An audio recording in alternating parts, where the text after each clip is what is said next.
Hey everybody, okay, well, check this out. In a previous segment in a video I just made, what I did was I showed you how to rinse and clean your vegetables in a simple water and vinegar solution. Okay, I just used some white vinegar and some cold water, put it in a bowl, and then I put my strawberries. In this case, what I used was these strawberries, some blueberries, and some grape tomatoes that I had. But you can use it for the your raspberries, your blackberries, you know, whatever works. You put your apples in there. You want to rinse all these things where you eat the skin. You want to rinse all that off, because what I showed you in that video is that a lot of stuff comes off of there, right? There's the pesticides that they use, the fertilizers that they use, and in a lot of cases when they clean them, before you get them on the shelf, they're using bleach to clean them, some kind of bleach solution, okay? So you want to rinse those off. You don't want to be eating that stuff.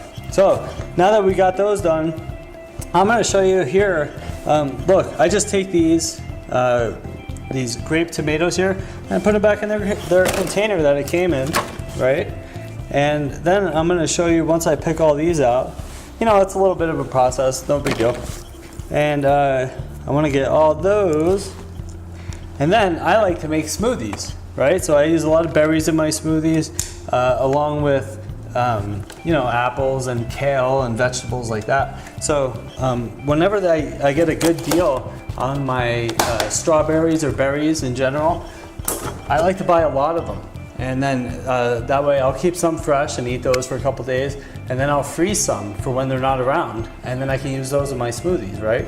So all we have to do is, you know, you don't have to cut the whole strawberry off, because we're gonna blend them in our smoothies, right? And I have a Vitamix that I use, and that thing just blends everything. So you don't have to worry about that little stem part there. I just take the green part off right here, right? And once you get through all those, what we're gonna do is it's really simple. You know, a lot of people think it's real difficult. It's not very difficult, okay? So look, we're just gonna take these, put them into a Ziploc bag. I'm gonna use the strawberries and blueberries together. If you don't have them, or if you don't wanna mix them, you could do it separate. It's no big deal, okay? So I did some of these already. I'm just gonna get them in here. And we'll get our blueberries. I'm gonna just keep, for the purposes of our video here, I'm going to keep it short. And look how nice and clean the blueberries are. I let them dry a little bit on here, which is why I cut the camera off before, because you want to let the berries dry before you freeze them.